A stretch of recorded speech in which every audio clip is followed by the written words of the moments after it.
Welcome back to Glam and Guts. I am Gabbi Tuft. This is my cohort, Mickey Fitzpatrick. And today, we have some special stuff for you guys today. This is the episode that I can confidently say y'all been waiting for. Here it is. The moment they've been waiting. Drum roll, please. Brrr, it's all wrestling. 100% wrestling related. Finally, formerly at WWE and former WWE superstar, finally decided to talk about wrestling. And guess what else? What? We finally have a guest. We have a guest? We have a guest. This is the first thing I know about this. Who's fucking coming? Glam and Guts, are you guys ready Wait, for our first guest? We're not supposed to have any guests the first season. What did you do? Do you want to meet our guest? Okay. I think the world wants us to have a guest. Who's our guest? Do you want to meet her? Her? It's a her? Uh-huh. I like hers. Let's go. All right. Who is she? And first guest. Fucking God. Okay. Hello, mother. Remember this bitch? Yes. That is my alter ego right there. That is mother. The first bitch on the couch. Thank you, Kendra. We love you. Kendra. She's still alive. So what you're looking at, our quote-unquote guest, that is my beautiful blonde dreadlock wig that Kendra made for me when I decided to come back to the independent circuit and make my return after being out for over, God, it was 13 years. When did I retire? 2012? Fully, my last match was 2012. I came back in 2024. Yeah, 12 years out of the ring. And so that was the persona I donned for wrestling, which was mother. Well, currently it's giving a wrestling moment. It's an Al Snow reference of, would you like some head? Oh my God. Because a lovely gal is sitting right next to me right now. It feels so funny. Oh my God. All right. Well, mother's here. I have a runny nose like usual. God, once you have a nose job, your nose just fucking, it's like waterworks. There's no off button for the faucet. It just, oh, you have snot? Let me just introduce you to my front lip. Here we are. So the bad. buggers. Another guest. Another reason the I'm boogers. single. God. Okay. Well, we're going to talk all things wrestling today. I'm excited. This is fun. I've been excited for this moment because I think everyone's been, anyone watching Glam and Guts or listening is going to finally get an opportunity to tap into the wrestling aspect of it. I think majority of my fans follow me anyways, the followers that are following me, because they want to know about the Yus, the Natalias, the Penelopes, the Megan Bains. They want to know. This SOB to my left over here, I mean, he has beat so many faces of superstars from both federations. Yeah. Both companies.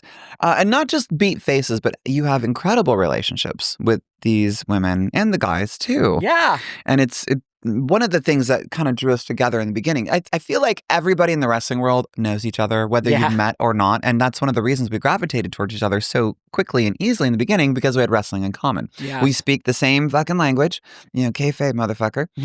We know many of the same people. And it's so funny how good of friends you are with Natty and TJ, who I was actually in FCW with. And I still, Natty was so gracious when I was coming back to the ring and I decided to make my return. I called her and I asked her if I could come train at the dungeon with her. And she was like, come on down anytime you want. I'm like, okay, cool. So I was making trips out there, every month or so. I'd go out to the dungeon once a month and go train with the people out there, which is, Jesus. You want to talk, I thought AAPW here in Austin was, a fucking sweatbox of difficult shit to do. The dungeon is no fucking joke. Oh, yeah. No. Dungeon Strong is a real thing. So Natty and TJ, Natalia Neidhart and Tyson Kidd, they have a warehouse out in Florida. I'm not going to say where it is because it's top secret location. Yeah. It is one ring and one fan. Two fans. They got two fans now. Two giant fans. And it's in Florida. It's hot as balls out there. It is insane. Or cold. And it can be freezing cold. But the shit they do out there, the drills that she will have you run in her ring are insane. insanity. Like, I brought them back to AAPW. So when I was training, I was at Rhodes Wrestling Academy for a while, and then I ended up over at AAPW just because it fit better with my schedule. And they actually invited me to be the head coach over there after my return. And so I brought a lot of those drills back. We call them dungeon drills. And so I would run the best at AAPW through those drills. And those fucking kids could not survive. Like, I was to the point where I had no problem doing them because I would get there 2 hours before practice, and I was the first in the ring, just like I was at FCW. I would bust my fucking ass. I would run multiple drills. I would, just chain around with guys, and then we'd run, 15, 20-minute matches before practice. And then the last 40 minutes, I'd pick, 1, 2, 3. How many is it? You need 5 people to run a drill. It's a man in the middle drill. I'd pick five people, including myself. I get the best, and I just wear them the fuck out. And we would just go. Nobody leaves that fucking ring. And you go through, it's an 8-corner drill that she has everybody do at the dungeon. And there's a spot in every corner. And it's not a short spot. These are long, intense, like you got to know your shit how to do that. And a spot, and for anybody that doesn't know, a spot is a series of wrestling moves put together. And some of them are intense, some of them are not. They mimic the shape of a match. And it's like you start in corner 1, and then the person in the middle goes through all 4 corners, and the person in corner 1 becomes corner 5, and then you go 6, 7, 8. And basically you do 2 spots if you're in a corner. If you're in the middle, you do every fucking spot. And in good time, we can get it done in 8 to 10 minutes. In bad time, it'll take you 15 minutes, and you're sweating on the ground. You can't even get up off the ground. But when I did it before class, nobody left that fucking ring. If you started in the middle, you stayed to the very end, and you just rotate corners. You just rotate corners, and everybody has a turn in the middle. So 5 people got worn out over 40 minutes. It was fucking insane. So thank you, Natty. You were the one who got me in shape for my re-debut, and I'm gracious to both you and TJ. You guys are incredible. It's really cool being on the outside. I'll go and help with content, or Natty and I are doing a shoot, or being there to support, friends or whoever, I have got some really good backstory on the dungeon. Of course, growing up in the wrestling business, the language is a mark as a fan. But we call them marks in the business. And I pride myself in being a mark for my own reasons, because it's also helped shape my skill set when it comes to continuity and the business. You're incredible. Mickey is so good. You're so good at creating storylines and just seeing... Like, you are a creative genius, but when it comes to wrestling. Something Natty's always... she's been pivotal, first of all, for my career. She's taught me what a first-class flight to No Cell City means. I'd be like, I see her in the hallway, and I'd be like, how's your day going? She goes, bitch, I'm on a first-class flight. And I was like, say less. And so I knew what that meant. But something that I've always loved about Natty and TJ is understanding, like, we're not just using our family's name, right? The Hearts. Stu started the dungeon, obviously, forever ago. This was huge for Natty and TJ, because even in her now book that comes out on the 28th of October, she actually talks about, this book isn't just about me, it's for people. I'm so excited to read it. Yeah. I'm all set. I've pre-ordered. I'm ready to go. I got to get it. I'm so excited. I'm so lucky. I got to be one of the few that's already gotten a great taste of that book. And I have to say, like you, Gab, Natty and TJ are very selfless. They are givers. Oh my God, yeah. And this reboot, Dungeon 2.0, which is what they call the school, which I guess it's a little more even than a school. It's sort of a gift.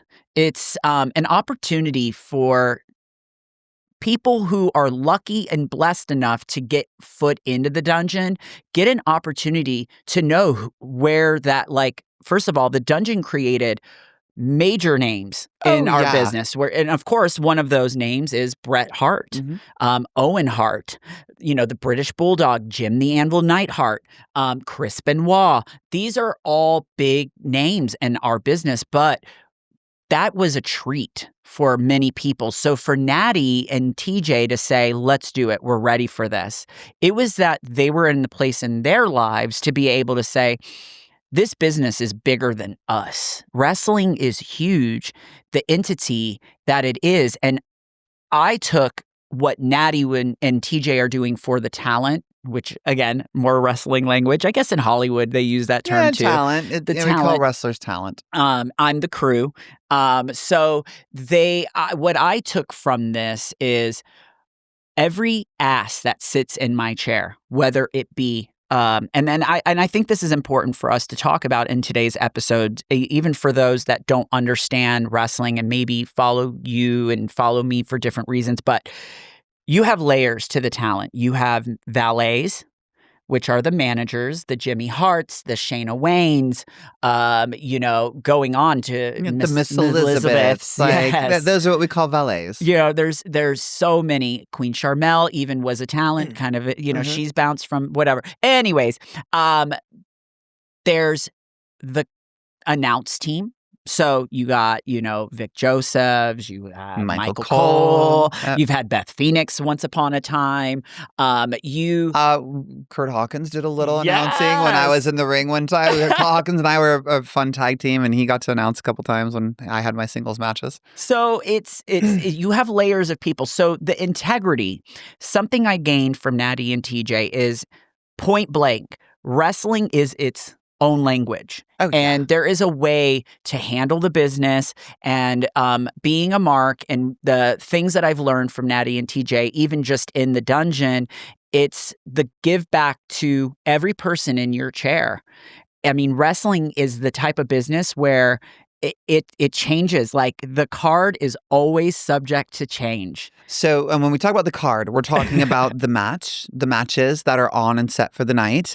And it can literally change in the drop of a hat. You can be set, you can have your match, you can talk about your match with whoever you're working with. And remember, wrestling is not fucking real. To bust everybody's bubble out there, just we got there, it's a dance. We know the other person, we're probably best friends with them. You might not like them, but you're going to work with them. And the more you work together, the better match you're going to have. You learn to understand what their moveset is. You know when to insert it. You guys are going to have a couple of spots that you plan out. You're going to plan the finish, the beginning. And a good worker is going to kind of know we're going to go out there and fuck around and listen to the crowd and figure out a lot of shit.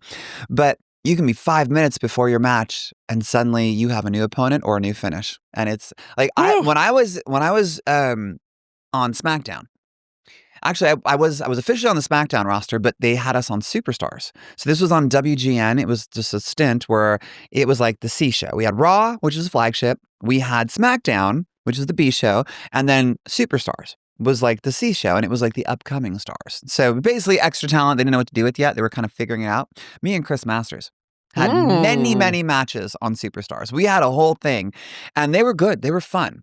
Unfortunately, the crowd, we didn't get crazy responses because the crowd didn't really know who we were at the time, but the agents were like, fuck, you just need more TV time, because that was like, they would just tell us how incredible the matches were, which I loved that. And Chris was easy to work with. He was a great guy. Masters is so fun. Mordetsky.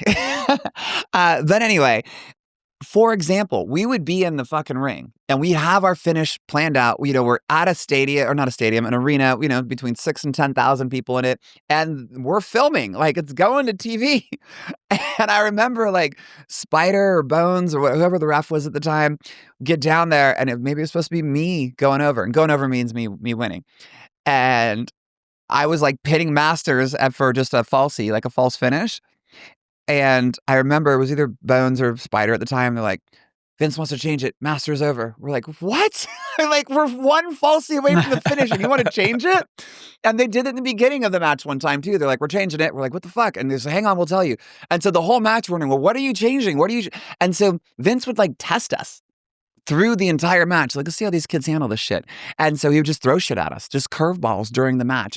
They're filming, and he's spending however many tens of thousands of dollars per minute for TV time. And he's experimenting with two guys in the ring like, okay, well, how good are you? Let's see what you can do. So card is subject to change. It's wild. I think that's the best part on being where I'm at in the business for me specifically is and we laughed about this today in makeup, because it's like, you were like, I'm sorry for moving. And I'm like, girl, are you 5Gs? Good God, girl, get a grip. Because I know. I was like eating. I'm like, can I eat? Yeah, it's like, I'm used to this, and I'm going to fucking do this, and I'm going to fucking do that. And Also, by the way, I love that. It's like its own language. I love it. I think I was in the chair with Pam, aka Bailey, and I remember I was listening to her go over the match, and I don't know why in that specific moment I was like being like, where did the fucking part come from? It is an adjective that is inserted every 2 words when you are going over a match in your head. And it goes something like this. All right, so we're going to go, it's a bip and a bop, and then you're going to shoot off. We'll do the fucking thing, and then we'll hit the gimmick, and then you'll give me a couple of fucking hits, and then I'll fucking schoolboy you, and then you get up, 1, 2, 1, 2, fucking kick out. And it's like every other word is an F-bomb. It's its own language. It's like, why do we do this? Nobody knows. But every wrestler that's listening right now, you know what I'm talking about. I loved it. And I think Pam got a good giggle out of it. I think it was one of the girls and I at WWE. And we were like, she was doing Bailey's hair. I was doing her makeup. And whoever the opponent was walked away, and I was just like, so where does the fucking part come from? and I was just like, what? And I was like, no, like when you're going over your match, and it was like a smirk, and she's like, I know. We don't know where it comes from. By the way, happens. That needs its own spinoff, the fucking show, because it could go, I think it's because it's so funny is if people could see that part of the match, it's so special because imagine like the main event match. And by the way, that like what you just said, this is everyone because I've been in Roman's locker room preparing Paul Heyman for the main event match at WrestleMania. And I'm not fucking kidding you, no pun intended. Roman is doing it. So it's even funny because you can picture the guys doing it because guys have potty mouths. But when you think about it, I mean, this whole like going over a match and just dropping F-bombs as you're inserting like what you're going to do, it is gender inclusive. It doesn't matter if you're a girl or a guy. Like the females do it, the guys do it. It's like, and I think it's funny that the girls do it. Like the divas all do it. And I'm like, where did you guys pick this up? It's so funny. And you can watch the most put together, again, because everyone's got their own, behind the scenes character, of course. Like everyone's got their own thing and they have their, like, I love like, Tren, Mercedes, and Natty, the 3 of them. I don't know where it came from, but they call it like, they always say to each other, Baby G. I think like short baby for G. baby girl, but they're like, what up, baby G? It's like their cute little language. So everyone's got their thing, but no matter what they have, they're all fucking going over this and they're all fucking going over that and they're all fucking doing that. I think it has to do, interesting little story because you mentioned Trinity and I love her to death. We still message every now and then. Congratulations, Tren. They got a baby coming. Congrats. I was at FCW the day she arrived. Oh, no shit. I think there's a little bit of history here. Most of the major stars that are top people right now, they were in FCW with me. We all were there. We're the same crew. Like Drew McIntyre and I, same time. Sheamus and I, same time. Who were some other? Roman. Like when Joe got there, it was so funny because TJ will remember this. TJ, if you remember this, you got to text me. And again, TJ, Natty, Tyson Kidd, and Natalia Neidhart. But we were sitting around. It was me, TJ. I think Johnny Curtis was there, so Fandango, and Trent Beretta. Damn, Fandango. Yeah. He can get it. He just got married. I'm so happy for him. I love him. He is like a brother to me. I love him to death. So pretty. We held the FCW Tag Team Championships twice together. But short version is, like the Samoans, they're amazing. Like, like the Usos. Like when the Usos got to FCW, we were all, oh shit, these guys are going to do things and stuff. Like, and look at them now. We knew. And Hawkins and I had many, many matches with the Usos on like NXT. They just let us run wild with those guys. We had so much fun. They caught on like day one. They had it figured out. And they came from playing football. They never wrestled a day in their life. They came from playing football. And day one, we were all like, okay, they got it. And they're going to fucking step on us. Like, not like in a mean way. They're just going to be stars. When Joe gets there, when Roman gets there, I remember TJ and everybody, we were all sitting around and we're just like, I don't think he's going to make it. Like the irony in that, like he just was not, there was something about it. We just looked at him. We're like, I don't think he has the star power. He's not quite getting it. He doesn't quite understand how the business works. And not like nothing outside the ring. He was the nicest fucking guy. Heat. Yeah, he is. And Joe is the nicest fucking guy ever. Like there's not a bad bone in his body. And I haven't talked to him since FCW. Like, so please don't think that I actually know Roman right now. And I knew him in FCW and he was just the nicest fucking guy. He still is. He's incredible. I can't imagine him changing no matter how much fame he's been through. He would just laugh. We would just laugh. Yeah. And so, but the irony is even TJ was like, yeah, I don't think he's going to make it. And then he is the number one dude in the world. I'm like, that is wild. And then for Trinity, who was just the sweetest woman on the planet as well. To be married to one of the Usos now. I'm like, and having a baby with the Usos. I'm like, what a full fucking circle. Yeah, I saw them at Mania. Remember when I came to Mania with you? When I died in Philly? Yeah, Mickey was so sick. Like I was considering getting back into wrestling. I was confident I was going to get back in. I think I've been back in the ring for like 2 months, and Mickey's like, well, come to Mania. Just come hang out. And, you can just go rekindle relationships. Like, that's a great idea. So I ended up staying with Mickey. Sorry, my nose is running. Staying with Mickey at the Talon Hotel. And I just hung out in the lounge most of the time. And I got a chance to meet Braun. And Braun and I, it's funny, Braun and I have a friend. So one of my cousins is Braun's cousin. What? Like we're like, it's weird. Like, no, I think they're best friends. Sorry. One of my cousins is like best friends with Braun. And so we've kind of like known each other by a degree of separation, like for 10 years. And I finally got a chance to meet him. It was awesome. And he's just a fucking giant. And by the way, Strowman. Yeah, Strowman. We're talking about Strowman. He is a fucking mountain of a man. Jesus Christ. And he was so nice. Like, Gabbi, oh my God. He gave me a big hug. I'm like, hi. But when I saw Trin, it was just like, I just wanted to cry. And like, she was like, oh my God, Gabbi. And like, it was just such an incredible moment. I got to see Cardona was there, Matt Cardona. And of course I met, Chelsea. I love Chels to death. She's Chelsea. Amazing. She's the best. JBL and I got a chance to talk. I love JBL. Human. I mean, I saw all my peeps that I hadn't seen in fucking years, and it was just incredible. I saw Jinder, I saw Drew. I was just like, fuck. It was so nice to be there. Actually, and I was so gung ho about training. I was concerned that going to Mania for a couple days was gonna impact my training for wrestling, because if you want to get back into the ring, you have to train every fucking day. And I was used to being at FCW, training 5 days a week, shows multiple days a week. Like, you got 1 day off a week, and I'm like, I'm going to be in Philly for 3 or 4 days. I'm like, I need to work out, I need to have cardio, I need to find a place to roll around. So actually, I got in touch with Drew Gallic. And he let me roll around at his place. And so I was able to go there. I think Paul London was there giving a seminar too. Wow. So I stayed for a little bit of the seminar and then I took off. But it was an incredible time where I got to rekindle relationships. I never knew Gallic before. Oh, really? Because I was already on the road and I remember I left WWE in 2012. August 2012 I left. My daughter was just under a year old.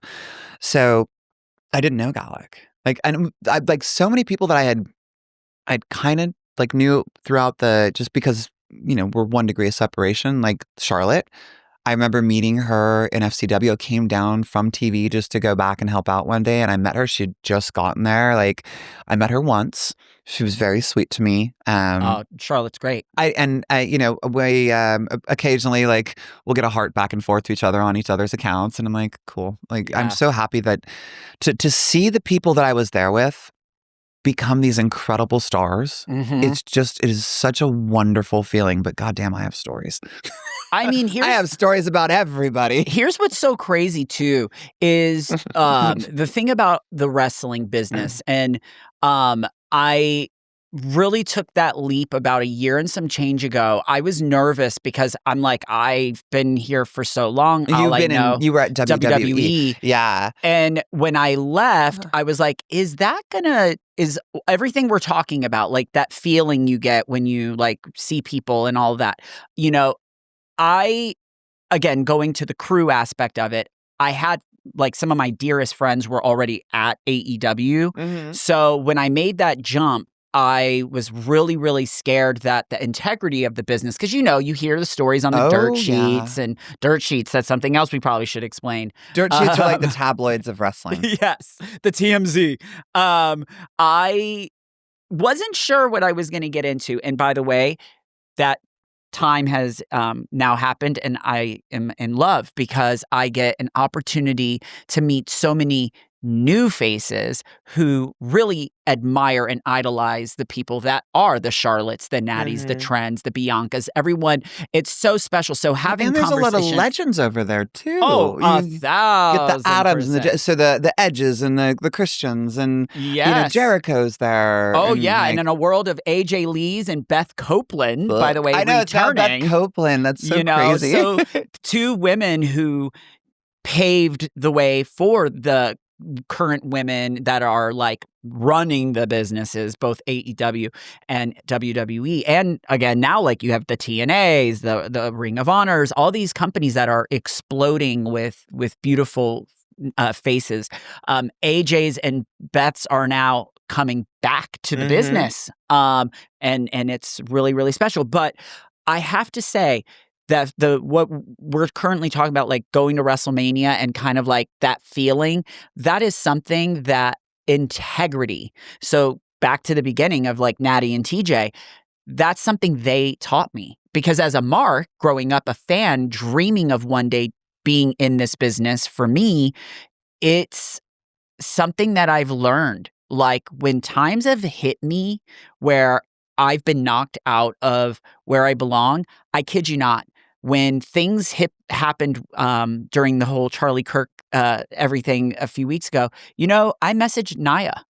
Naya and I share a very special relationship. She and I have been on this journey together for a long time. So Lena, I love you. She's a sweetheart. I think I met her at Mania when I was there. Speaking of hardworking Samoans, right? God. But like Naya and I, we always had personal, like our shit. Aww. I may have not been her favorite person, you know what I mean, when it comes to like the character, whatever. But let me tell you something. We could count on one another in conversations. I love that. But that's what you said, like going back to that day when we got to go downstairs and hang out. And so nice to see everybody again. It's such a feeling. It's an incredible. It's about 1% of the 1% of the world to be in the wrestling business. It is a small family. Everybody knows everybody.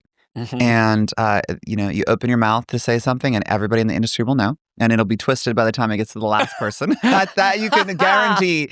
And whatever you say will not be anywhere close to how it ends up to somebody up top in the office. The bigwigs, the Tonys and the Vinces. By the time it gets to them, it's twisted 10 ways from Sunday. But the point is, it's a big, wonderful family. It has its problems like every family does. And I love it. I still love it to this day. And I'm over here staring at Mother. I'm like, hi, honey, I miss you. So I've been out of the ring for about 8 months. I actually hurt my foot about 8 months ago. It's this one. I'm actually barefoot today. Hi, you get free foot shots. Let me just stroke. Oh, here we go. Here's the feet pics. Hi. Here we go. They're a little dirty. Yeah, I was working with a newer student and I was running a match before, and I'm very careful about who I work with. It's just, I'm old. I'm 40. I'm almost 40. I'll be 47 next month. And I just tend to get hurt a little easier. Like things, not hurt. I don't get injured. I don't have an ACL on this knee. I'll tell you that. And I still did my match. It's been torn for about 10 years. I didn't know it. I knew something was funky with it. But I was still squatting 500 frickin' pounds in the gym. And when I got back into the ring, it just was feeling funky. So I had an MRI done. And the doctor's like, you don't have an ACL. I'm like, well, how long? What happened? And he's like, this is an old injury. He's like, I don't know how long. It's been probably in a decade, but you don't have an ACL. He's like, we need to fix that. I'm like, I don't got time, man. I got a re-debut match. He's like, wait, you're wrestling? I go, yeah. And he goes, wait, how are you navigating the stairs? I'm like, I don't fucking know. He's like, you should see me wrestle. He's like, what do you do? I'm like, I don't know. I put on a little brace and just go. I'm careful. Amen. And he's like, oh my God, Gabbi. I'm like, whatever. So it's like, anyway, the short version is I'm very careful with who I work with. And this is a newer guy, newer student we had at AAPW, and he's got an MMA background. And I'd worked with him before. He's fine. He's safe. He's very, very green, And green. green is new to the business. It's like a greenhorn. Bucks, when they grow their antlers, they have velvety green antlers in the beginning. So we call them greenhorns, and it's just somebody's green. It means they're new to the business. Yeah. And so he's very green, but he was fine. I worked him through a match once or twice before, and he's a great guy. And this MMA background kicked in, and I'd locked up with him once or twice, and I didn't tell him what I was going to do, but one of the things that, as a heel, as the bad guy, I will cheat, and was going to go to give him a boot in the stomach, and take over and start leading the match.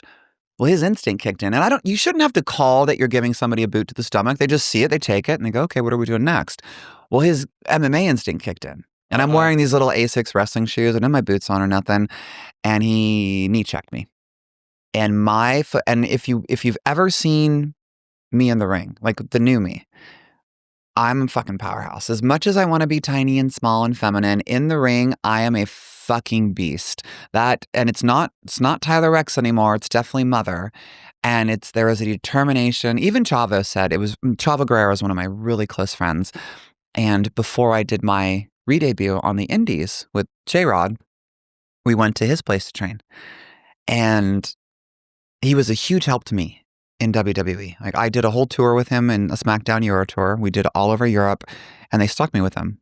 And I learned more in a week with Chavo than I had in the entire year and a half I'd been at FCW. It was incredible. And him and I became very close friends.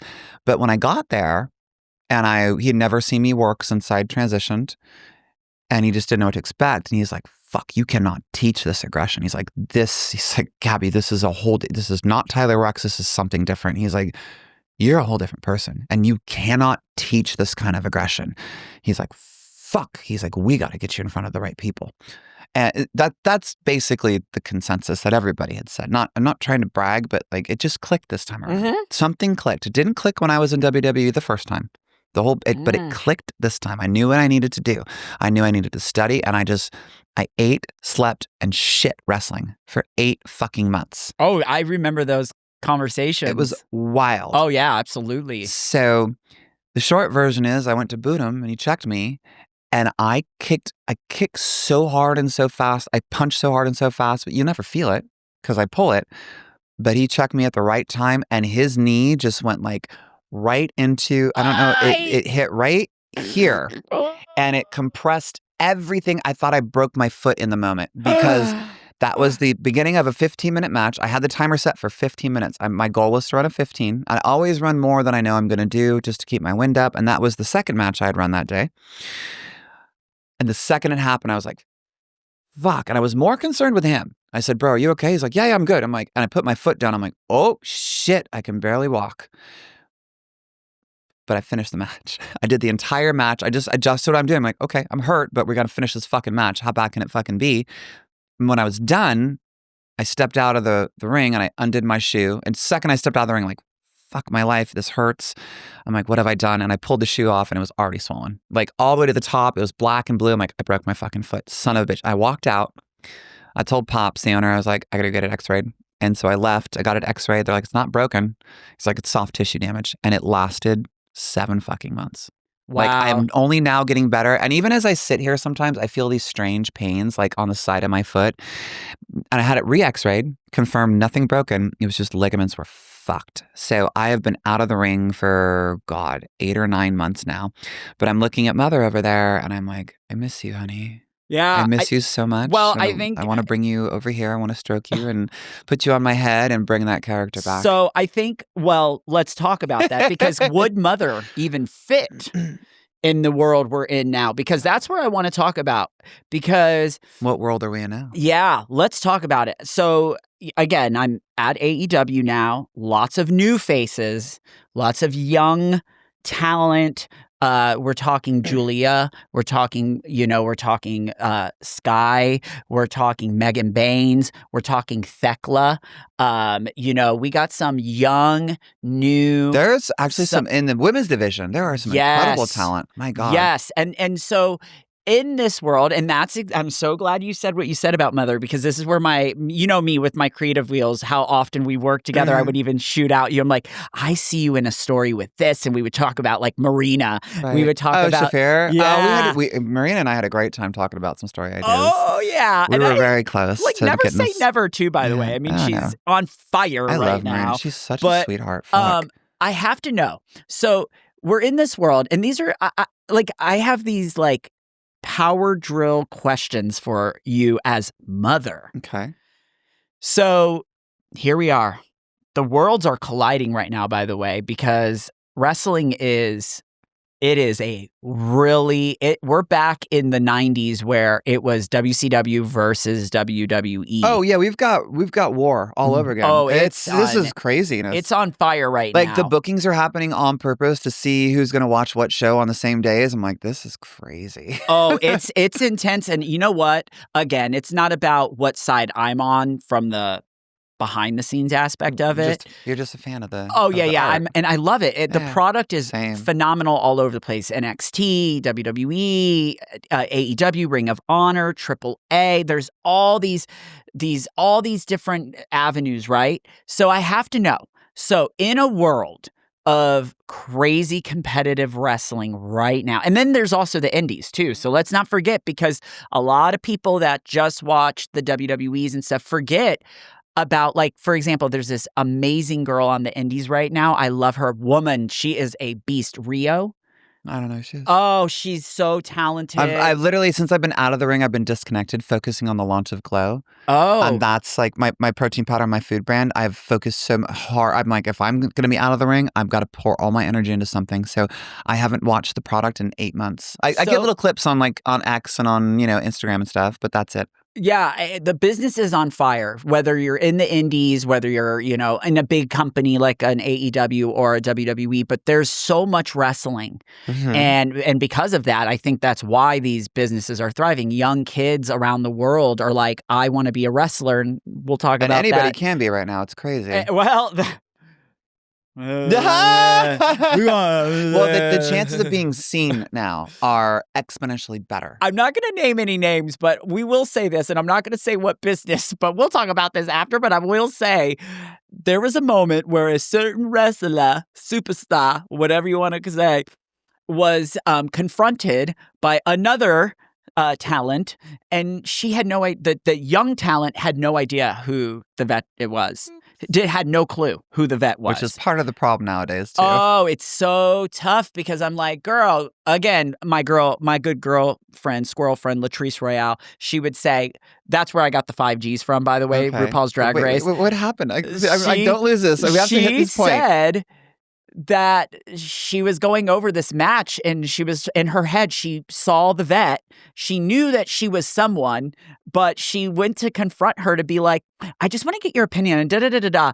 And she had no fucking clue. Again, I'm not naming names, but what I'm saying is, in the world of everyone wanting to be a superstar and wanting to be, there is almost like people don't know the integrity of our business. They have no Did she clue. just ask to just get a leg in? Basically, she wanted to do her move.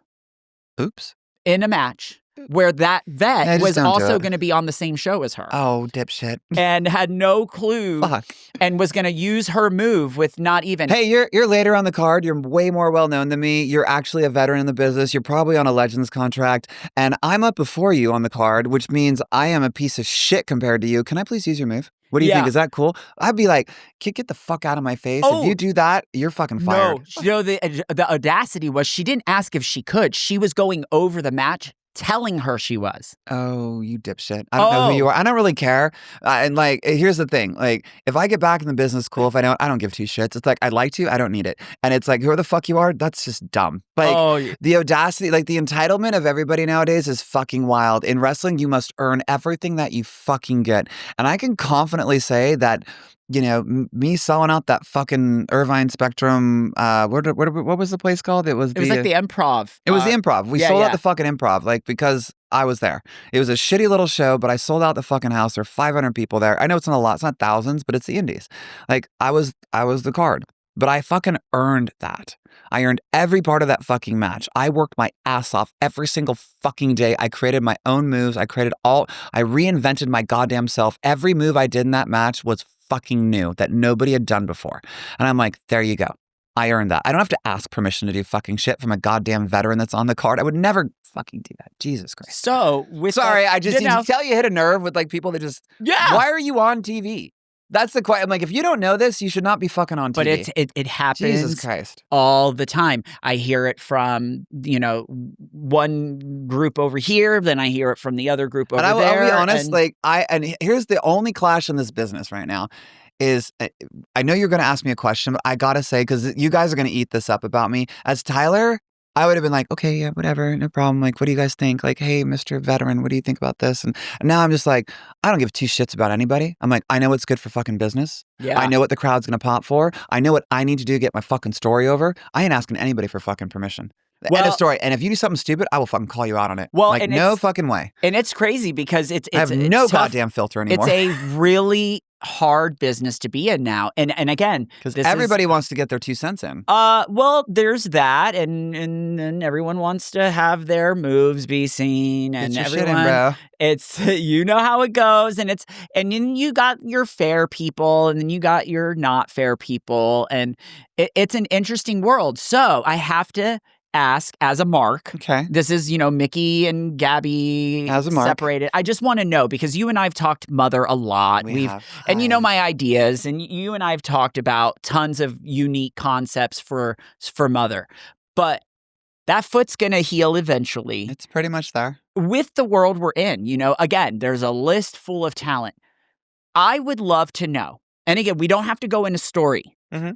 Who are like your wrestle people? Like, who would you want to, like, if you could pick to go into a story with certain like people, who are your like top 3 people that you're like, no, Mother's not around much longer. I'm going to be billionaire, driving Lamborghinis, running the streets here. And I mean this because of clothes taken off, but you want to get this in with Mother. You got Mia's even if I had a year run, like we did 1 season of wrestling just to do it. Who are your 3 people? Who are your top 3? Like, say you can only, because stories can last a while. So it's like, fuck, I don't want to burn through it. I don't have much time. Who are 3 people you would go into stories with, like, and why? I gotta know. So that's a great fucking question, and I'm trying to be cognizant of both companies because there's always a chance of both, and I have people I'd like to work with at both. As far as females, and this is the interesting part because you know what I am, and it's like whatever. The beauty of what I am is like, not everybody's gonna love me. Uh-huh. Half of them are gonna fucking hate me. The ratings are gonna be through the fucking roof. Like I do 80 million views every month between TikTok and Instagram. End of story.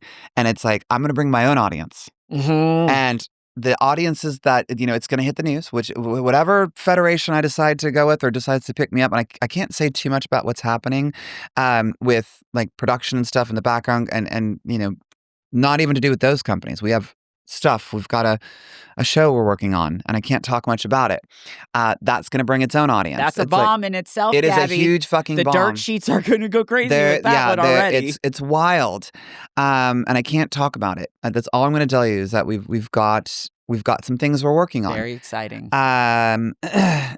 So I'm bringing multiple audiences, and then there's going to be once the news hits, every fucking person that does not agree with trans women being in sports that doesn't understand wrestling is not a sport. It's entertainment. It is entertainment. But they're going to go, it's dangerous that you work with them because you were once a man. I'm like, actually, it's a lot safer to work with me because I've worked with many women over the years. The divas used to train with us in FCW. When something was difficult, like Billy Kidman would be there, they would run stuff by us first, like, hey, help these girls out so they can get the feel for it. So we would. And because we're very, like, as men, we were very careful with them. And I still have that mentality. And I'm very strong. I'm stronger than any fucking female in both divisions, just because I have so much fucking muscle left. Yeah. And I'm not saying that as a bad thing. I'm saying that as I'm very protective of them. And I would throw myself, wherever needs to be to protect that person in the ring. But that being said, there's going to be a ton of people that hate me and they're going to watch because they hate me. Yeah. So it's going to be whatever company decides to pick it up, it's going to be a rating through the roof fucking deal. And not just because I'm a trans woman, but because of Mother. Right. This character that I've developed with a lot of your help, and who I am in the ring now, and my confidence in the ring. And that, like, when that wig goes on, I am not the same person. You know very well, like, what is it called? It's called method acting, I think, where you just, those 8 months when I was training to be Mother, I was her. I would walk around the house hours a day. I stopped really paying attention to my businesses. I was immersed in her. I wrote a whole lore on her. I'm talking chapters, so I knew at every corner, and I'll get back to your question in a second, but at every corner when somebody asked her a question, she had a reason for what she was doing. And I knew that reason. I'm even talking like her now. Jesus. Well, I've been on the shit stick of Mother, so I totally know, I know, right? what that method acting. I'm even talking like her now. So I've got like that low, like, and so, but as far as people. Yeah, I gotta know. I can work with men or women, and I have no problem doing either. And I don't think I could limit it to just 3. I think if I pick two women and 2 men, I think it would probably be Charlotte or Rhea in WWE, because I respect both of them highly, and because I think the clash of the characters would be absolutely the word lightning strike. Okay. Lightning strike. And obviously, there are many, many women I'd love to work with Natty before she retires, like to do something with the woman that has been so kind to me. And, I wrestled Natty back in the day in FCW for fun. Like, we did man in the middle drills all the time together. It's like, I would love to do that. But in an actual storyline, I would love to take on the 2 top women that are in, timeless in WWE. Rhea is her own character.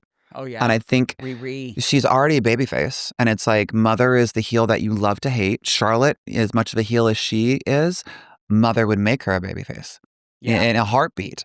And, Ashley being so tall and just with everything she has. I mean, of course, it's going to sound so cliche. Like, of course, you want to work with the top 2 girls. I'm like, well, yeah, but there's a reason. Can I interrupt and say something real quick? Yeah, go ahead. I have to. You know me. I'm about to be that. Let's do it. I'm going to be the motherfucker that goes there. Please do. No shit. I know what you're gonna say. Go ahead. No. It's maybe I don't. It's heat. It's heat. I'll give it to me. Again, I don't give a shit describe about what heat means? Fuck.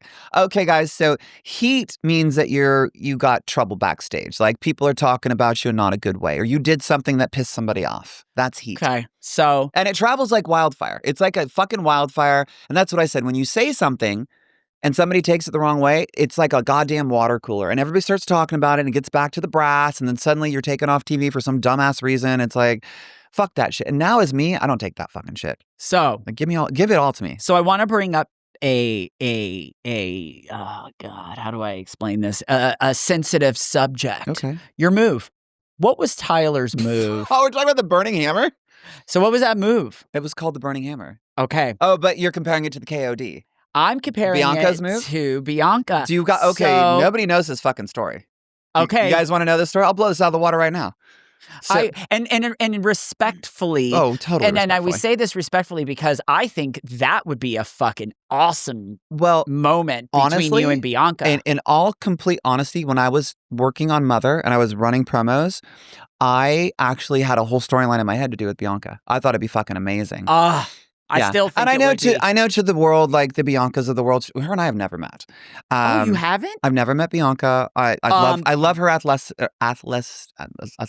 I couldn't even spit out the word. I mean, she's incredible in the ring. Oh, she is she's a powerhouse in the ring, and I love it. Yeah. I think that her and I would have incredible chemistry in the ring, and I think there's just a fucking built-in storyline. But so many people on social media, and I'm pretty sure I had some backstage heat because of it, because I posted some shit. Early on, when I was coming back to wrestling, I never expected to have the reception that I did. Social media is an experiment game, and I post shit to get views. I post. I'm like, okay, let's show the world what I'm doing. And I remember early on, I was like, I made the move, I'm taking it back, and I posted it, and I'm pretty sure I got some heat backstage from that shit. But I never expected the video to do what it did, like 2 or 3 million views. Yeah. So everybody fucking saw it. I'm like, oh, I thought it would do like 100,000 or something like that. I didn't. My platform's health and fitness. Correct. I didn't know that the world was going to fucking eat this up. Which is very much so a Bianca world too. So the burning hammer, we call it the burning hammer, but Kenta made it. We modified it. In FCW, Florida Championship Wrestling. That was the NXT back in the day. That was the Performance Center back in the day in 2008. And so about 2008-ish, it was 2008. Trent Beretta, Johnny Curtis, and TJ and I are hanging out in a ring trying to figure out a finisher for me. And I'm like, I need a finisher. And Trent goes, she's a burning hammer. I'm like, what the fuck is a burning hammer? And he's like, oh, and he kind of shows me like, I'm like, fuck, we can't do that. We can't drop people on their necks. And he goes, well, just modify it. I'm like, what? And so Trent goes, yeah, just fucking put him in a moonsault, modify it, and just like maybe do a sit out DDT. I'm like, okay. I'm well, how the fuck do we do that? He's like, here, just put me. And like Trent like did it. He let me put him in a fucking position. He did it. He's like, just sit out with me. I'm like, okay. And we did it, and everybody goes, oh, that was fucking cool. So we just worked on it until we had it solid, and then I started giving it to other people, and we're like, that's it. That's your new finisher. We'll just call it the Burning Hammer. So we had a modified Burning Hammer that I used. It was my finisher in FCW. I did it all through FCW. I was a heavyweight champion in FCW. When I got called up to TV, and they asked me what my finisher, because as a babyface, I never got to use my finisher. I got pulled off TV so quick. I don't think I knew that. My first match was actually against Matt Cardona. What? Yeah, I don't know. I also don't think I knew that. Yeah, it was ECW, and we were supposed to have like 9 minutes or 10 minutes, and it was so funny. Jamie Noble was he was our producer, and it was my debut. And I was this surfer guy. I had like these surfer shorts on, like very Miz style shorts, you know. And the last minute, John Laurinaitis is like, no, kid, you need to get some trunks. I'm like, what? I've never wrestled in trunks. And so like I had to get trunks and wrestle in trunks my debut that I've never fucking been in before. It was so awkward. But every 10 minutes, Noble would come back. He's like, hey, we lost a minute. Hey, until we had like under 5 minutes to run a match with 2 entrances. Subject to change. Exactly. Our match time was 3 minutes. Oh, shit. It was like, get out there. I think I did one thing to Cardona, and then he gave me the fucking whatever. I don't remember what his finisher was called. It was like the neck breaker on the knee or something. I can't remember what he called it. And it was just like over. But I never went over as a babyface. Like Laurinaitis wanted me to use my springboard drop kick. I'm like, that's dumb. That's not my finisher. But they pulled me off TV because 1, I was a little too green to be debuting, and 2, it was not believable because all the heels were very small. It was like the Dolph Zigglers at the time. And I love Dolph. Dolph and I are friends. Yeah. Nemeth is a great guy. The absolute best to work with, but it was an unbelievable kind of situation where this big guy, 250 fucking pounds, was up against guys that were half his size and just getting the shit kicked out of him for the heat of the match. And so they reworked me as a heel. And when I came back, I was ready to debut. And Arn Anderson goes, hey, Vince wants to know what your finisher is. And we're all around the ring, mind you. Everybody's around the ring. John, Cena's sitting at the announce table like usual. Fucking Mark Henry's there. Every fucking buddy you can imagine. Adam was there. Taker was there. And I go, it's the Burning Hammer. And everybody's like, what the fuck's that? And I kind of explained it. And then Dustin. Him and I were buds. I had worked many house shows with him. He just took me under his wing. He was such a nice guy. I love him to death to this day. I mean, he let me train at Rhodes Wrestling Academy. They've got a great school out there. Dustin goes, hey, kid, what is it? I'm like, it's this. He's like, does it hurt? I'm like, nope, not at all. Just land on your, take a face bump. He's like, okay, don't kill me. I'm like, no problem. And so he's like, do it. And Vince is back in the back. He was on the monitor. Arn's on headset, and I mean, the entire roster is watching. And I just gave it to Dustin. Everybody's like, oh my God, are you okay? Like, Arn's like, Dustin, are you okay? And he's like, I'm fine. Like, he's like, did it hurt? And he's like, no, not at all. It was so easy. And then Arn goes like this. He puts his head on his headset, like CIA style. He's like, all right, Vince loves it. Thumbs up. Let's use it. Oh. And that was it. That's the Burning Hammer. So I used it against Caval when I came in for bragging rights. I stole Caval's spot for bragging rights after he wrestled the Big Show. I went to bragging rights, and then Morrison and I started off the pay-per-view there, which was so funny. Johnny TV.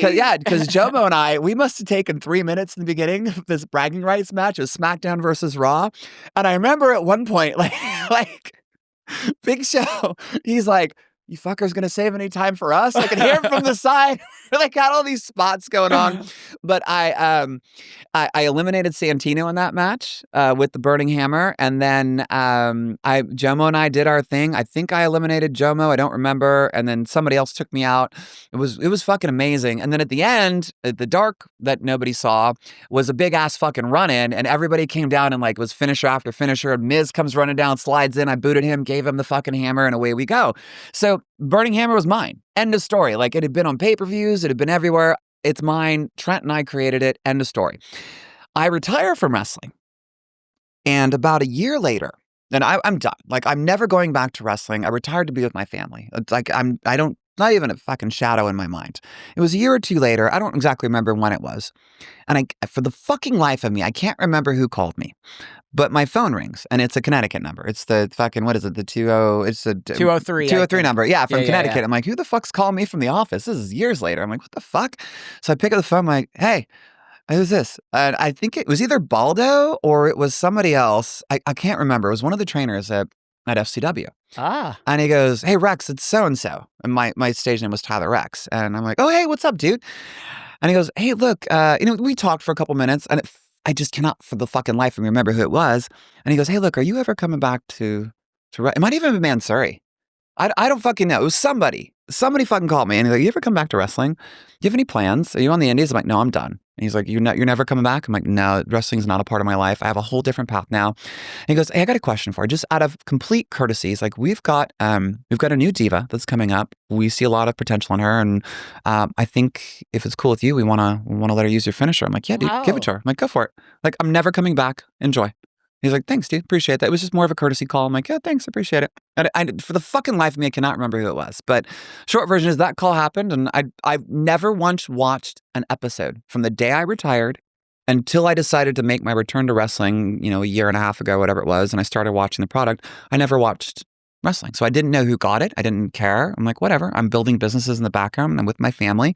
And they gave it to Bianca. And they modified it so she sits out with it, like, with her KOD style, and I do a sit out DDT. But yeah, when I came back, I posted that shit, and I'm pretty sure I got some heat backstage, but I don't fucking care. It's mine. I made it. It's a piece of history. Like, good for her for using it. No shade on Bianca. I think she's a fucking incredible wrestler. But it's like, if I come back, I'm still fucking using it. Well, I feel like it's so funny. Be ready for that. Because the thing is, to speed it up to even just weeks ago, we just witnessed a move, I guess you could say a move versus move sort of a match. So Lesnar and Cena just faced one another, and they both do that like F5 style. Lesnar's got the F5 and Cena's got the FU, which, by the way, Cena told me to fuck off and change my finisher one day. Oh, wow. After I did it in front of him in bragging rights. And then he was like, yeah, no, you can't use that. So I just remember thinking to myself, and I'll be honest, it was that match because I didn't, of course. The Lesnar versus Cena match? Yeah, because think about it. For me, from an AEW perspective, we had our own stuff, which I wasn't there that day, but I'm having to skim between products as a fan to see this. And I instantly, I don't know why, I didn't watch their full match, but people like posting about it, all I could think about was how fun that would be. Now, in a world full of networks where it's a lot of work, because there's a lot of things that, again, you kind of touch base on the trans and the... Oh, yeah. There's so many different aspects of this right now. This would be more of a dream aspect of it. But I thought to myself, how cool would that be? Like a you and Bianca moment, because you guys are such powerhouses. I really think it would be incredible. I worked with Brie a lot, Brianna Brandy. At the dungeon. When I was there, I love Brie to death. And, worked with her. I worked with Carissa a lot at the dungeon when Carissa was there. Electra Lopez. That's my baby boo. They all know how fucking safe I am. Actually, I actually punched Brie in the face one day. It was this wild. Oh yeah. At that point, I wanted to go crawl in a corner because here's the trans woman who punches somebody. It was a complete freak accident. We were running a spot, and the spot was to throw a couple punches and work her back to the ropes. Oh. And I'd thrown one, I had thrown two, and I was getting ready to throw my third one. I was already swinging, and she took a step back and accidentally hit the rope, and she rebounded forward. Oh, no. And I'd already gauged it, and as I was pulling it, my knuckle clocked her in the forehead, and the second it connected, I was like, fuck, and she yelped. And I was like, oh, shit. And instantly, everybody's like, you okay? I'm like, nope. And I had to tell him, I got her. And Natty's like, what? I'm like, we got it. It's over. And I'm giving the, cut it sign. And it's like, shit. And I remember Brie was such a fucking trooper. She instantly had a goose egg on her fucking forehead. No. Oh yeah, and that was the day she just got the call. Like Hunter had just talked to TJ about calling her up, and like he was talking to TJ like, how's she doing at the dungeon? And I'm like, fuck, she's going to SmackDown, and I'm the one who put a goose egg on her. I'm like, fuck. We watched. She was not mad. We watched. She's like, it was a total freak. She even said, she was like, it was a total fucking accident. And like, I hit the ropes, my face rebounded into you. It was just she put a fucking frozen water bottle on her fucking forehead and rolled that shit boxer style until there was no goose egg left. Wow. And I was like, I'm so sorry. And like, I just couldn't even get in the ring. I was so like shook because I'm like, I did the thing that I never wanted to do to anybody, and especially a female. I'm like, do I try so hard to protect in the ring? But it is fucking wrestling. Shit happens, you know? Yeah. But that being said, like, the girls know my caliber in the ring, and I know to some people they're gonna be this laughable, like, fuck, this bitch ain't been fucking wrestling for forever. I'm like, yeah, but if you go back and watch my debut match at the Improv, you will it's fucking mind blowing. Like, it's not like a go to NXT thing. It's like a go straight to fucking go, like past Boardwalk, past Park Place, go, get me in a fucking storyline. Let's go. I'm that ready. Oh, the story was so fun. I mean, you sounds had to be ludicrous, but I'm that fucking ready. No, and the thing is again, so many changes to the business. You have, I mean, again, the business is so entertainment forward. You have, everyone from, MJF. You've got all these big stars that are now not just wrestler. Like, we're talking stars are being made. So, the business, it's the caliber of where you go into the business now. And again, I'm at the forefront of it being in my department because the girls and we have a job to do at making these stories believable because we have to create that character, and it's so important.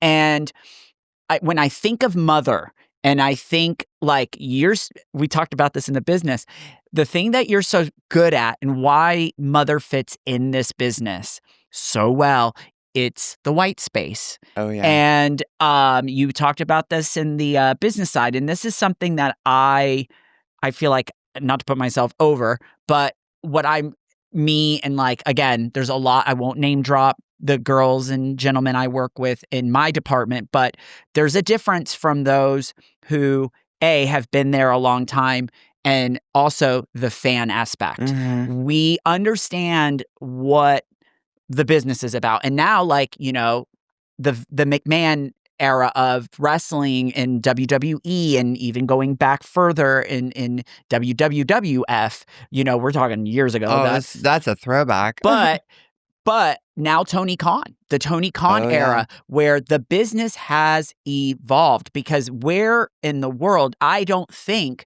I was working so focused in WWE at the time, when I got wind of AEW, and I was like, oh my God, it's happening. And at first I thought, oh, this is another indie. But then I saw Cody's name attached to it. I love Cody. Him and Swagger and I used to play Halo all the time. And now you have Adam Cope. You have Mercedes Moné.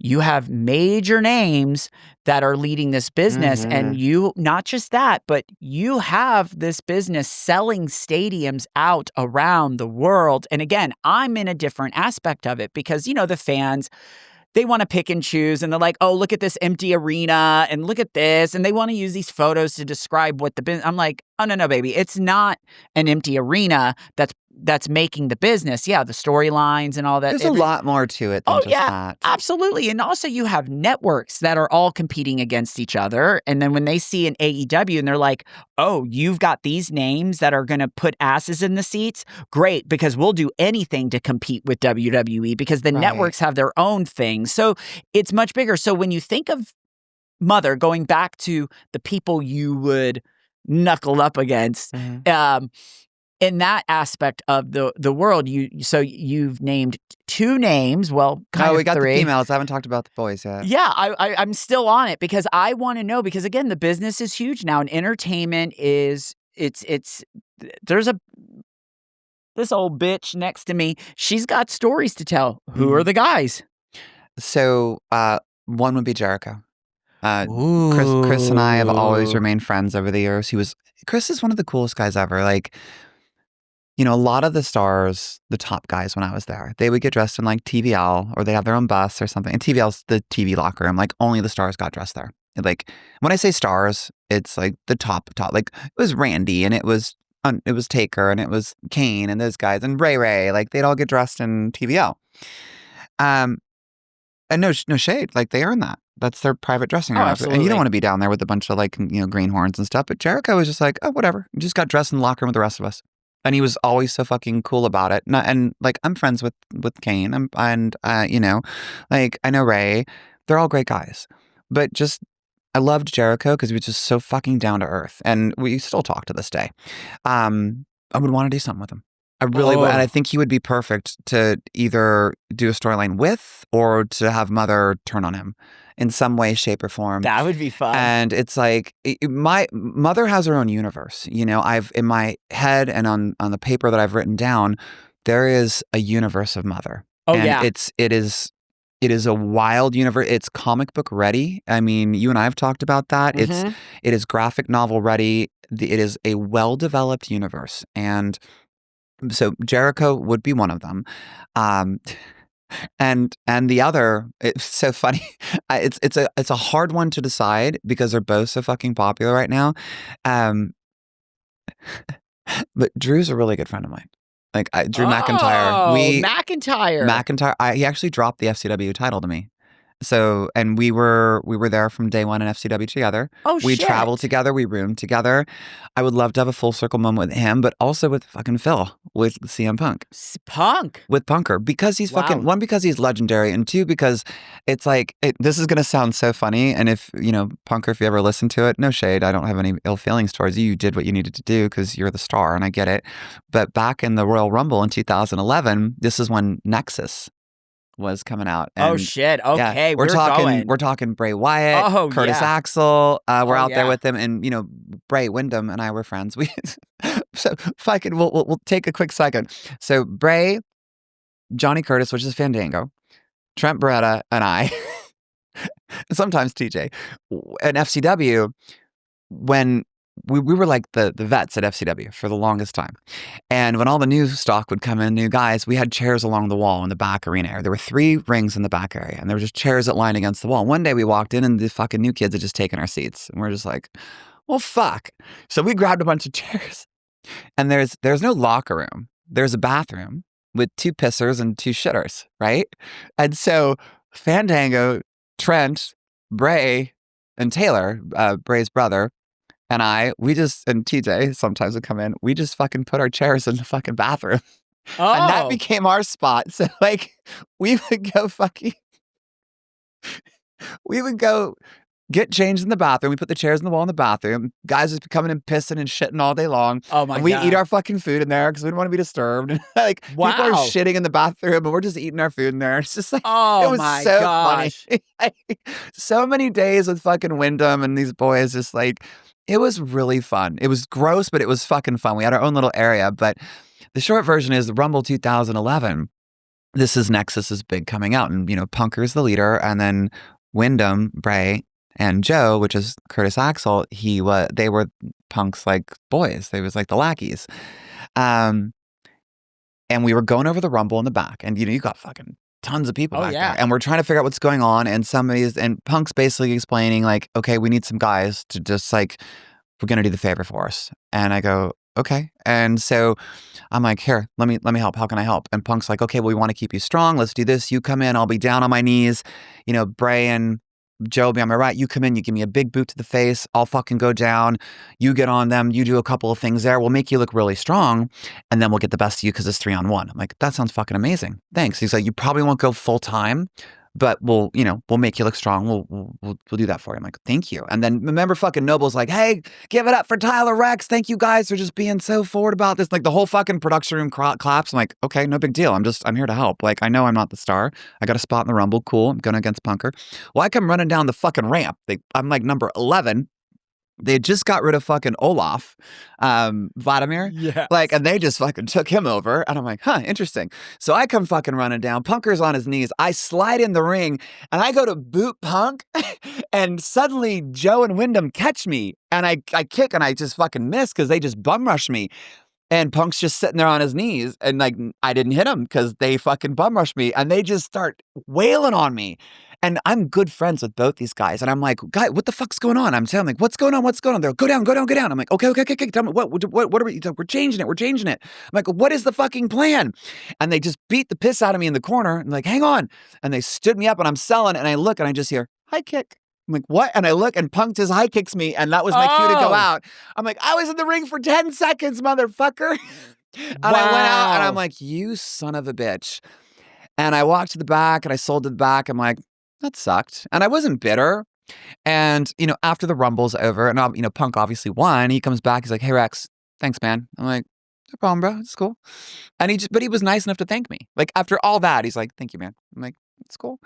But it's like, all those years, I want to have a full circle moment with Punk. It's your dream stuff. Yeah, it's like I'm not mad at him. I'm like, no, and I recognize, and this is me going back, 12 years later, 13 years later. I know exactly what he did and why he did it. I'm like, I get it. It's a fucking business, man. And you're there, and you can't make everybody happy. And if it was not my moment to be strong. And what I should have done, and if I look back on it now, if they were changing shit on me, that was my fucking moment, though. That was my Rumble moment. If that happened now, I'd be like, "Fuck you, bro." And I would beat the piss out of them in the ring as well. I'm like, "Nope, I'm fighting for this shit.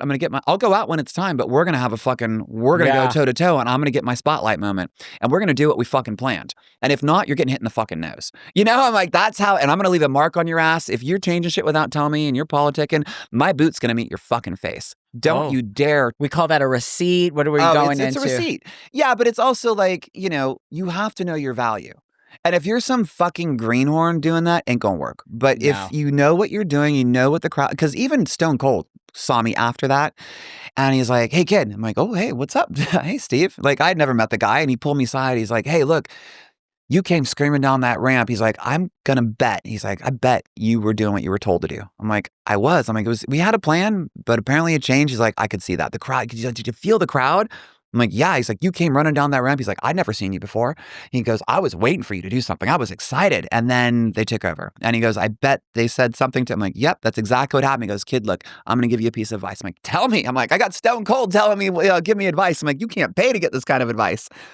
And he goes, "In that moment," he goes, "when you feel that crowd," he goes, "do what you're supposed to do. Like, go out when it's time, but get your fucking shit in, man." He's like, "That is your moment to be made." He's like, this is going to continue to happen." He's like, "Take that moment and seize that. Look strong. Do your fucking thing. They want to hear you. Feel that crowd. You know that.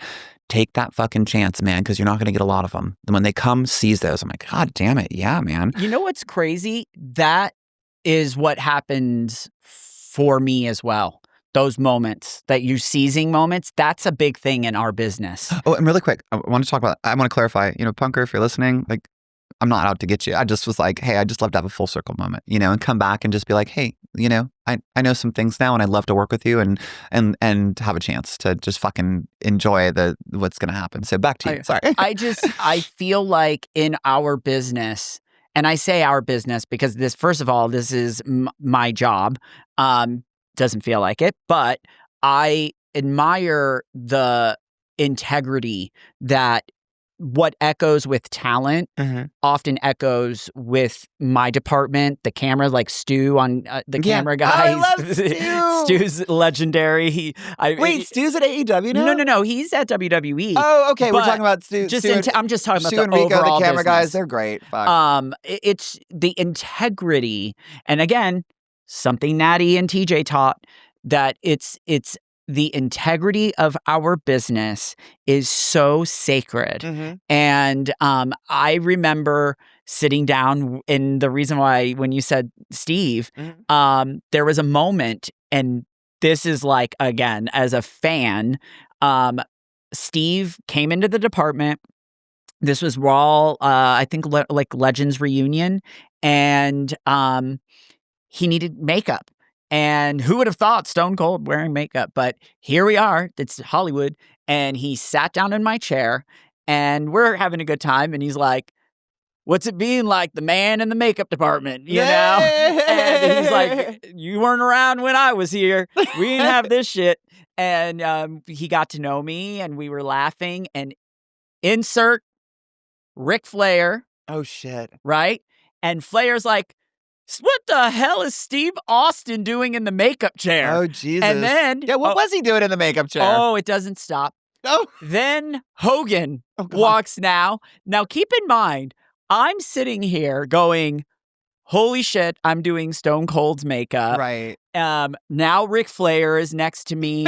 And Rick and I have worked together. Rick's so fun. Rick and I knew each other already. So now, and Rick's always, and of course, it's part of the gimmick. He's like the flashy guy. He's so fun. I love Rick. Now we got Hogan, Flair, all giving like Stone Cold is like, why are you sitting in the makeup chair? And he's cracking up laughing. Oh no, it doesn't stop. Now the Undertaker. Oh Jesus! So Take is getting involved. So thank God for my girls in the makeup department that knew I'm like marking out right now. Mm-hmm. I have the photo to this, and it's a picture of me laughing, Steve's laughing, Flair's laughing. Oh, I love that. Hogan's laughing, Mark's laughing, Undertaker. Everyone is having this moment, but it's that moment. It's the advice of the business. Oh. And Steve made sure before, as we were wrapping up that funny moment, and he knew that I was a fan because that's one of the things, because he had never met me before, and we were kind of talking, and I was telling him, like, I grew up wanting to do this, and he was like, oh. So as he gets out of the chair, he looks at me and he goes, what a moment for you, huh? And I said, yeah, and that was his advice. He'd keep dreaming, keep going at it, and he's like, good to see you. Good to meet you. Thank you for making me look good. Oh, that's so cool. And so it's pretty great that, again, like Steve giving you that moment is huge. Oh, massive. I'll never forget it, you know? It's really special. The integrity, like, this is why I think for me, like, I don't know where the universe is taking me, you know? But I'm grateful for Renee, and I'm grateful Renee for Paquette? yeah, love Renee. Hi Renee, we love you. Because of her moment with you, that's where you and I came together again. It's forever grateful, honey. You have no idea the connection that you made because of that. So thank you, Renee. I think it's like so special because we've gotten to make such history together, you and I, and history, by the way, because I mean, there's not many that in the world of Gabbi's that have made someone like Mother so seen, because there is a fun story behind Mother that we've created. So much to do with it. I owe you so much for that. Oh, I'm just so grateful that you let me be a part of it, and in such a special way. And you've not just trusted me, but you've trusted my fellow friends like Troy.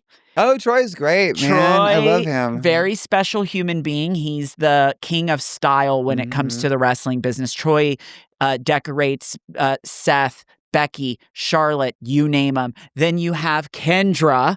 Mother would not exist without Kendra. Kendra is the queen of the installs, which is one of these lovely pieces. But you've trusted me to bring in other people, and in the integrity of our business, it literally took a village to make her. Yeah, I mean, we had the vision, but you brought in all the people to make her real.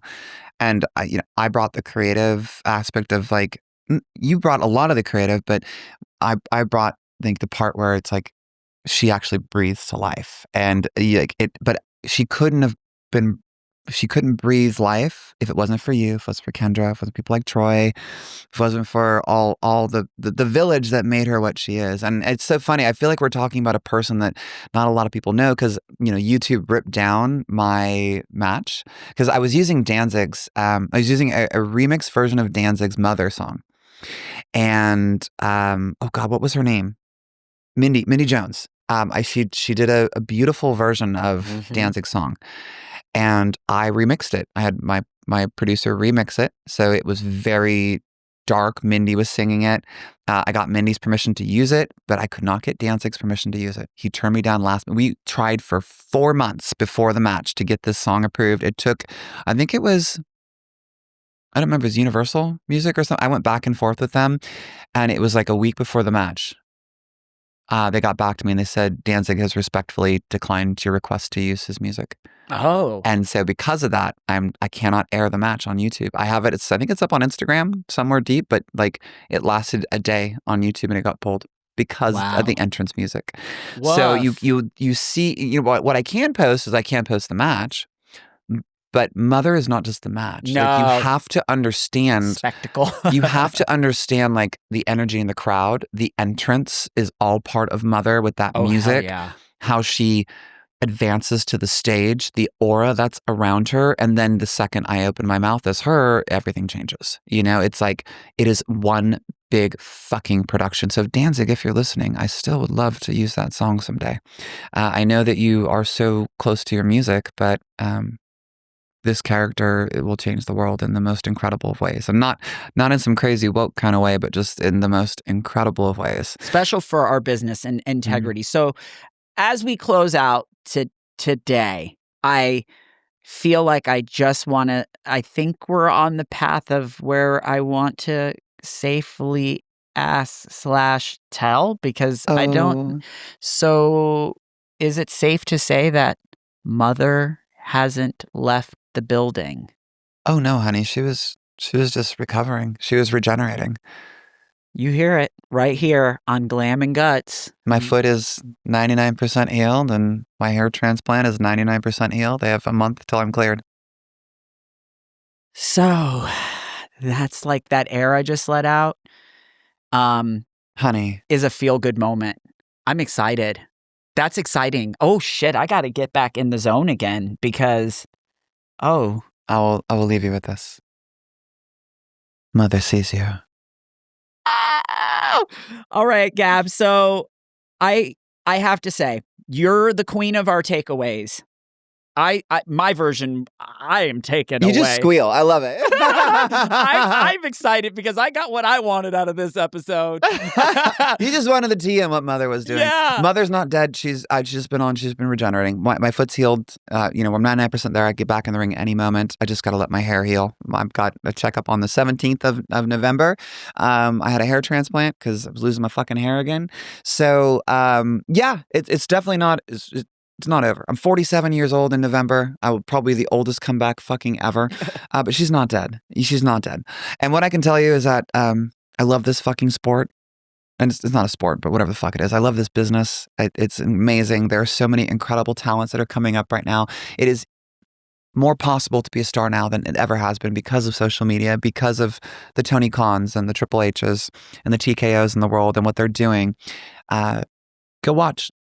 Go watch everything, and it's fucking amazing. I know we used to think it was a goddamn soap opera for adults, which it still is, but it's fucking athletic. It's fucking amazing. A big, huge kudos to every talent that's out there right now and working their ass. Even if you're not on the rosters, keep working. Don't fucking give up because it's hard. It's the most difficult thing I've ever done. It's the most demanding thing I've ever done. You will break your body. You will never be the same. I'm not the same. Shit fucking still hurts to this day. But God, to be in front of those people, to have those cameras on, and to live that life just for a moment, go chase that fucking dream. And I'm just going to say this, and I'm not just saying it because I work with AEW. I'm not just saying this. I have to say this because it's special coming from a fan. I grew up loving this business first and foremost. But I am so proud of AEW. I'm proud of the crew, the staff. Being a part of this business it's a labor of love, and I know that Tony is the battle lines are getting drawn every day, and Tony Khan is a very different human being. He's not like any other person. He's unique. He loves this business, so this isn't just some business adventure. Tony loves, breathes, eats this business. He is a real human being who really cares. He cares. He's given many opportunities to people who didn't have it when the other place was not available. He opened the door to many people. And let's not forget, again, this is me outside as a fan. If it wasn't for AEW, the competition wouldn't be what it is right now. No, so Tony Khan is changing this business for so many people. And I'm so proud to be a part of it, coming from the decade that I have put into WWE, being where I'm at today. It's so special seeing the young talent, like you said, that are out there busting their ass, learning this business, growing with this business. And it's so cool because I see people like Athena and Mercedes and Adam, everyone that are sitting there and their hands are involved in helping these young kids grow up and learn and eat, and they're teaching them. So if it wasn't for AEW, and that's kind of why I said, my time where I was at, and you know this more than anyone, it wasn't that I left WWE because I was mad or whatever. There was moments, but for me, it was like, I think God was using that opportunity to teach me, like, you are very different. In your department, you walk a very different life. And I'm grateful for my girls at AEW in my department, one of them being Salem, because she is killing it as a leader. Madison Rain, killing it as a director for my department. For opening the door for me because they knew my integrity and they knew I understood it in a different aspect. So for AEW, what they're doing and changing the game for so many people right now, and yeah, it may not be perfect, but what they're doing is they're opening up the doors for so many people, including this bitch next to me. She is a pretty little bitch. I'm grateful. She's a cunty Barbie. I'm grateful for this business, and I know you are, and it's changed the lives for so many people, and it is inspiring, and I love hearing my nieces and nephews that are behind it because it's what it did for me as a kid. It was a blanket. It was a security blanket that kept me feeling safe. I don't know, it was my special little thing. And I'm grateful to be where I'm at. And I'm grateful for Tony, and I'm grateful for this business. I'm also grateful for Stephanie McMahon, Triple H, Jackie Stakel, all the people that are running the show at WWE because it allowed you and I to meet one another. And I'm excited for what's to come. And now I'm even more excited knowing that I got shit to do. Yeah, it's time to get ready, honey. Mother has arrived again. Well, on that note, Glam and Guts out. We will see you guys next time. Love you.